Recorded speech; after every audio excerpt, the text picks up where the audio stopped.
আসসালামু আলাইকুম ওয়া রাহমাতুল্লাহ। আপনি কি কখনো ভেবে দেখেছেন আল্লাহ তাআলা কিভাবে আমাদের সাথে কথা বলেন? আমরা যখন বিপদে পড়ি, সংকটে থাকি বা কোনো সিদ্ধান্তহীনতায় ভুগি, তখন কি মনে হয় না, ইস, যদি আল্লাহ আমাকে সরাসরি কিছু বলতেন। আসলে আল্লাহ আমাদের সাথে সরাসরি কথা বলেন না, তবে তিনি কিছু স্পষ্ট লক্ষণ ও ইঙ্গিতের মাধ্যমে আমাদের সাথে যোগাযোগ করেন।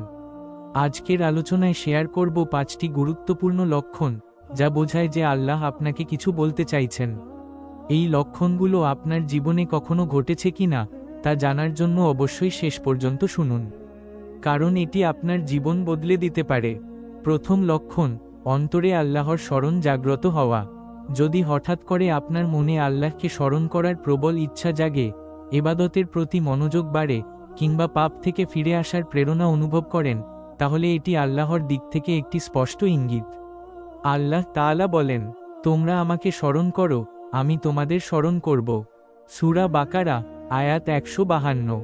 দ্বিতীয় লক্ষণ, কোরআন বা হাদিসের মাধ্যমে আপনার প্রশ্নের উত্তর পাওয়া। যদি কোনো বিষয়ে আপনি চিন্তিত থাকেন এবং কোরআন তেলাওয়াতের সময় বা হাদিস পাঠের মাধ্যমে সরাসরি সেই প্রশ্নের উত্তর পেয়ে যান, এটি আল্লাহর সাথে আপনার এক ধরনের কথোপকথন হতে পারে। তৃতীয় লক্ষণ, দোয়া স্পষ্টভাবে কবুল হওয়া। আপনার দোয়া যদি খুব দ্রুত বা নির্দিষ্টভাবে কবুল হয়, তবে এটি আল্লাহর তরফ থেকে বার্তা যে তিনি আপনার প্রতি মনোযোগ দিচ্ছেন। আল্লাহ তাআলা বলেন, আমার বান্দারা যখন আমার ব্যাপারে তোমার কাছে জিজ্ঞাসা করে, বলো, আমি তো তাদের খুব কাছেই আছি। যারা আমার কাছে প্রার্থনা করে, আমি তাদের প্রার্থনায় সাড়া দেই। সূরা বাকারা, আয়াত 196। চতুর্থ লক্ষণ, অশান্তির মধ্যে শান্তি অনুভব করা। জীবনের কঠিন সময়েও যদি আপনার হৃদয় প্রশান্তি বা স্থিরতা থাকে, তাহলে বুঝতে হবে এটি আল্লাহর রহমত।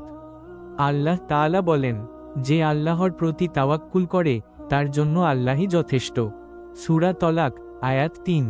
পঞ্চম লক্ষণ, জীবনের কঠিন সময়ে আল্লাহর দিকে ফিরে আসার সুযোগ সৃষ্টি হওয়া। জীবনের কোনো কঠিন পরীক্ষার সময় যদি আপনি আল্লাহর কাছাকাছি আসতে পারেন, তবে এটি আল্লাহর আপনাকে তার পথে ডাকার একটি মাধ্যম। আল্লাহ তাআলা বলেন, আমি অবশ্যই তোমাদের পরীক্ষা করব ভয়, ক্ষুধা, সম্পদ ও জীবন এবং ফলের ক্ষতি দিয়ে, আর ধৈর্যশীলদের সুসংবাদ দাও। সূরা বাকারা, আয়াত 115। আল্লাহ সর্বদা আমাদের সাথে সংযোগ স্থাপনের চেষ্টা করেন। আমাদের কাজ হলো এই ইঙ্গিতগুলো বোঝা, আল্লাহর দিকে ফিরে আসা এবং তার সাথে সম্পর্ককে গভীর করা। প্রতিদিন কোরআন তেলাওয়াত, দোয়া এবং তাওবার মাধ্যমে আল্লাহর নৈকট্য লাভ সম্ভব। যদি এই ধরনের ভিডিও পছন্দ করেন, তাহলে আমাদের চ্যানেলটি সাবস্ক্রাইব করুন এবং বেল আইকনটি চালু রাখুন, যেন ভবিষ্যতে আপডেট পেতে পারেন।